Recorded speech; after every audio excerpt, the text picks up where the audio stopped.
मैं नितिन पांडे, राष्ट्रीय साइबर सुरक्षा विशेषज्ञ।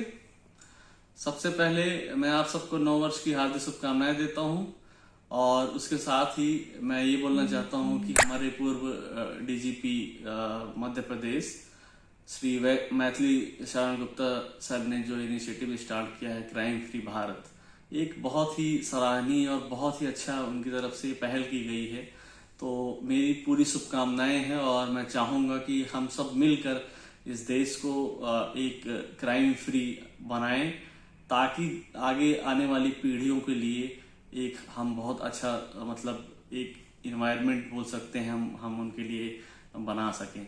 तो मैं मैथिली सर को एक बार फिर से उनके इनिशिएटिव के लिए ढेर सारी शुभकामनाएं और बधाइयाँ देना चाहता हूं और मैं बहुत अप्रिशिएट करता हूं उनकी इस पहल के लिए।